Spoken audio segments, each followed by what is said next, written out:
everybody, welcome back. Look at the gorgeousness in front of me. This is my review of the best of mainly high street. There is one fairly high-end product that is really interesting. Skincare for the first 2 months of 2022. Where do I start? Let's start with cleansers. CERAVE have finally launched their micellar cleanser into the UK. It hits stores about now. So what are we? First week of Jan, end of the first week of Jan. And what can I say about it? It's a combination of a really beautiful, lightweight, unfragranced micellar water with the ceramides. So it's super soothing. It's lovely. Personally, I don't need a separate eye makeup remover or a micellar cleanser because I find a microfiber cloth and my normal hydrating gel cleanser from CERAVE completely fine. I can use it all over, get rid of all of my strip lash mascara, my tight liner, everything. But if you don't like using a face cloth around your eyes, you want something a bit more gentle, it's a great go-to. It will definitely become a firm favourite, trust me, amongst CERAVE fans. So first new skincare buy of 2022 to look out for. Talking of cleansers, SKINGREDIENTS, lovely Jen, has launched an AHA cleanser. And what I love about this is the packaging, it's actually refillable. But what I really love about Jen is her entire principle of skincare is to respect your barrier function, first do no harm. So the AHAs she has chosen are lactic acid, my all-time favourite AHA, quite a long chain alpha hydroxy acid that gently exfoliates with polyhydroxy acids, which are man-made and are truly the most suits all type of skin's AHA resurfacing acids out there. This is in a really gentle cleanser. It can be used all over the face and body. And if you need a little bit of an extra sort of exfoliation, then what I suggest you do is apply it really, really lightly to gently damp skin.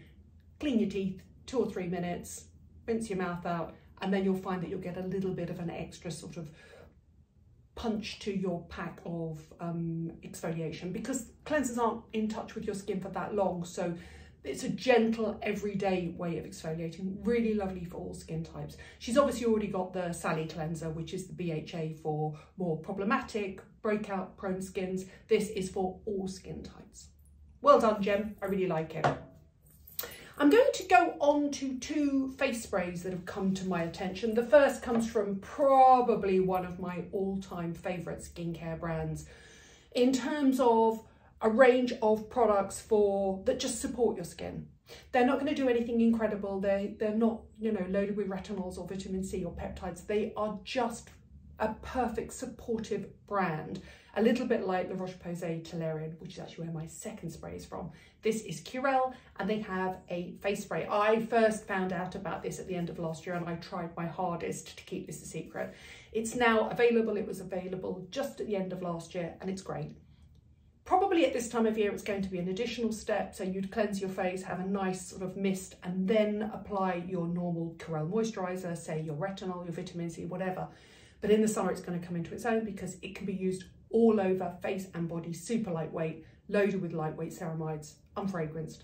Gorgeous, really, really nice. It's a sort of milky spray. That's the Curel Deep Moisture Spray. And then La Roche-Posay at the end of last year, beginning of this year, launched the TOLERIANE Ultra 8.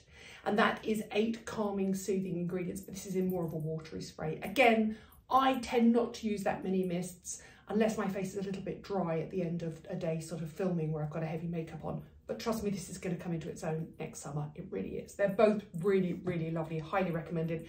Those 2, Curel and the La Roche-Posay TOLERIANE range, are my go-to barrier repair function ranges. Now, talking of barrier repair, I really like this. I put this into a feature in the Saturday Times, first Saturday of the new year. I think it came out on the 1st, it might have even done. This is from Beauty Pie, and it's their CICA Ceramide Repair Cream, and it's called Happy Face. And you'll not be surprised to see that it's one of those lovely, lightweight gel cream moisturisers that I love. I think their packaging is going from strength to strength. I really love it. And it is just absolutely beautiful.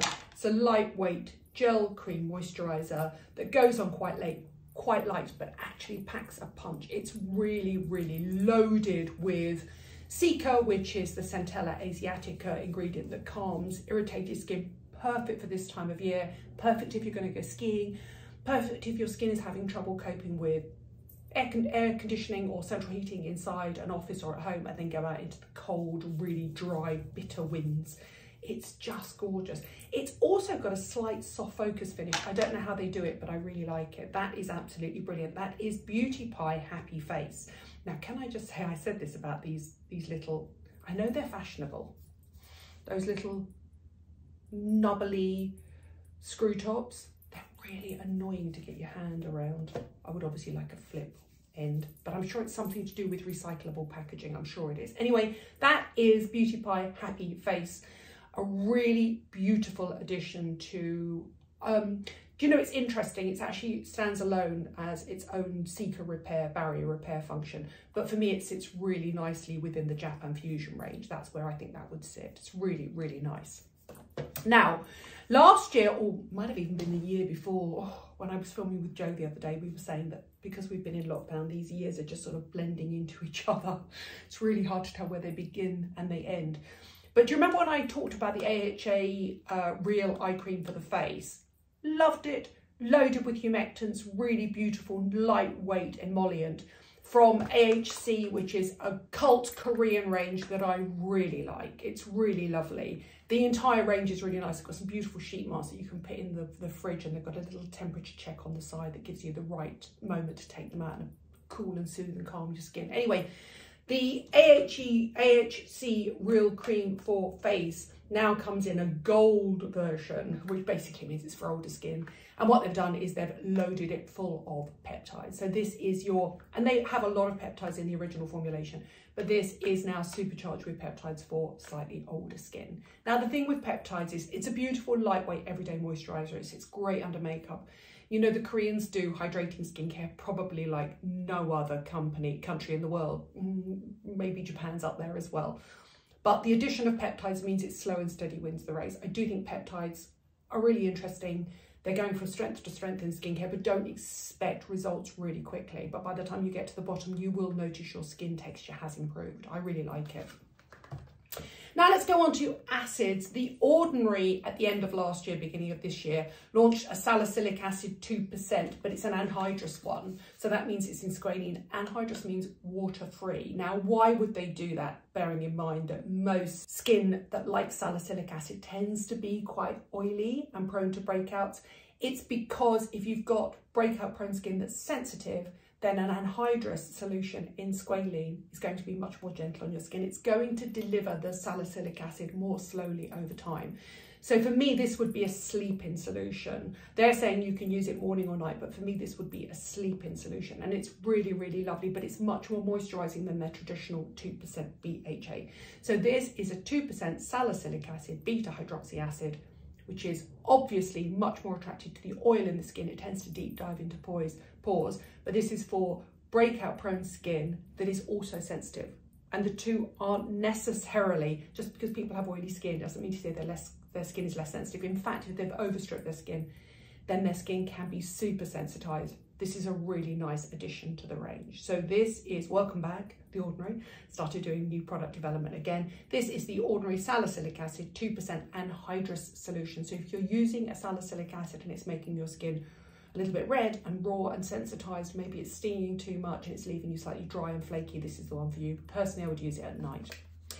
L'Oreal REVITALIFT are launching a glycolic range this year. They've got the 10% serum, which I think actually 10% glycolic is completely safe to use. Again, I use my acids at night, but then it actually comes in two formulas. So personally, I would use the serum at night. It's a really lightweight, easily absorbed serum. 10% glycolic can most comfortably be worn by most skins overnight. You'll wake up in the morning and your skin will just be brighter and clearer, less sort of dry, patchy, flaky bits like that. It's a really nice one to have over the winter, it really is. So that's the L'Oreal REVITALIFT 10% pure glycolic. However, they've also got a peeling toner, which is to appease people that like to use the daily acid. So people with drier skins tend to like to use, and younger skins tend to like to use a daily sort of just wipe on, leave on toner. So that's the REVITALIFT 5% pure glycolic acid peeling toner. And they say that works in 30 seconds. So that you would use every morning, that you would use at night. I'm obviously a nighttime peeler. That's just my personal preference. But if you like that everyday glow, go for that. The reason I always say use acids at night is because for me, the whole point of an acid is to make your skin shed itself, to encourage skin cell turnover. Why would you want that during the day when your skin's only real function during the day is to form a barrier between you and the outside world? You want your makeup to stay on, you want your skincare to stay on, you need this barrier between you and the outside world. I feel if you wear an acid during the day, it encourages your makeup and your skincare and your SPF to come off. But people will disagree. And then I'm going to finish actually with two L'Oreal products, and a SkinCeuticals product, which I know ruins my idea of high street skincare because most of these things, probably with the exception of AHC, is high street, but it's a really unique product and I want to introduce you to it. There are two products coming from L'Oreal REVITALIFT in the new year. In fact, Olay have got a vitamin C product coming out. It's kind of embargoed, so I can't really tell you about it, but I'll tell you about it in my next sort of spring ranges. And that's a really nice range. And I do think number 7, Olay and L'Oreal REVITALIFT are beginning to deep dive into really good actives now. So L'Oreal REVITALIFT now have a pressed night cream with retinol and niacinamide. I absolutely love the combination of retinol and niacinamide. They're not telling us percentages, but I think it's a sort of first step. I would probably suggest 0.3% retinol, but the addition of niacinamide means that I think it's the perfect combination. I don't know why everybody doesn't put niacinamide, which is a vitamin B3, into their retinols. And I tell you why: lightweight gel cream moisturizer, lightly fragranced, but not too bad at all. I tell you why I like it. It's because the niacinamide helps to calm and soothe the skin and repair the barrier function, which basically takes the slight irritation that might come out of using a retinol. So you know they have their retinol serum, obviously. Well, this can be used with it, or it can be used as a precursor to the serum. So you can start with this and then build up to the serum. And then penultimately, REVITALIFT Filler are also doing, L'Oreal REVITALIFT Filler is also doing an eye product. Now, what I find interesting about this is, one, the applicator, because I really like the applicator, but also it's got more hyaluronic acid in than their day serum. I think their day serum is 1.5% hyaluronic acid, and I like it. It's a nice hyaluronic acid. But this is 2.5%, and this is the REVITALIFT Filler 2.5% hyaluronic acid and caffeine eye serum. So when I argue about eye serums and I say you don't need a separate one, I would take the L'Oreal normal hyaluronic acid right up and around my eyes. But I always say there's a couple of things that always make an exception. One, if it has an interesting applicator, if it's got a cooling, soothing, depuffing applicator, which this does. But also if it has ingredients that you don't generally need all over your face, and caffeine is one of these. So this is an early morning depuffing. And let me show you the applicator. So it's 3 little balls, there you go, look at that roll. And because they are metallic balls, they stay cold. I can't tell you how much colder that is than the air around me and my skin. And it's a beautiful, lightweight, hyaluronic acid caffeine serum that actually sits really nicely under makeup. It doesn't pill under makeup, so it's a great one to apply if you find that your concealer sits into fine lines and, you know, crepiness and stuff like that. But the little balls just cool and soothe the skin and allow you to do a little mini sort of lymphatic boosting massage at the same time. So that ticks both boxes into why you would actually want to invest in a separate eye product. So I like that. They're all coming the first couple of months, first 6 weeks of the new year. And then I'm going to finish with something that's fairly high-end and quite expensive, but I think is really interesting. And everybody knows I absolutely love SkinCeuticals. They've launched an advanced scar control product. What's special about it? Well, it's mainly silicone. And if you find somebody that says to you silicone's bad in skincare, they don't know what they're talking about, because silicone scar tape is the gold standard in scar maintenance. And essentially what that is, you can go anywhere, get it off Amazon. Normally you can buy it in sheets, which are quite expensive, but you can buy strips, and then you cut it up and you stick onto scars.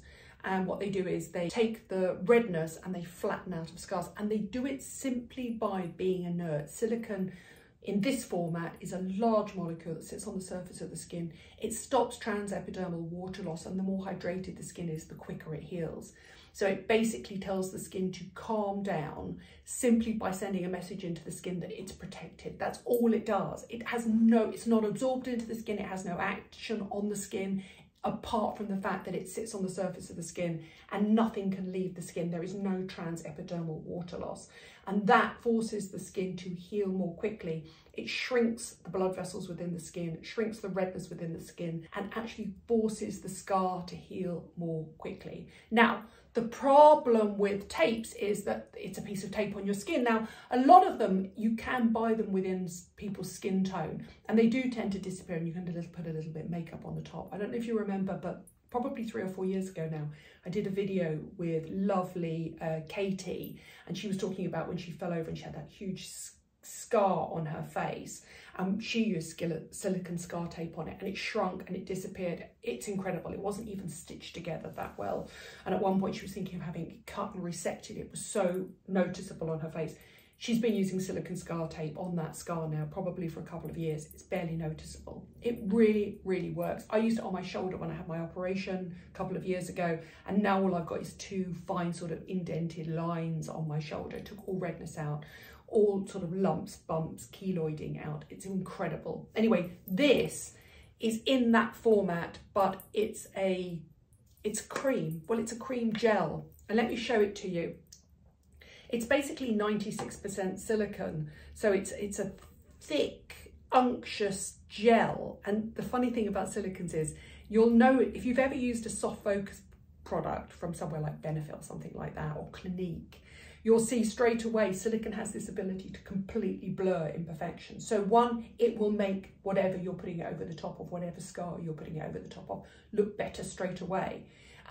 So because basically the silicone absorbs and then blows the light back in a multitude of levels. So you get this instant soft focus, no fine lines, no pores look. But what they've added to that is they've added Solein to it, which is a barrier repair function, and lots of sunflower oils. So in a way, it's just about mimicking the effect of scar tape, but in a much easier to use cream. And it's a lovely product, but obviously it being SkinCeuticals, it's quite expensive. But I do think that this is going to come into its own for anybody post-procedures.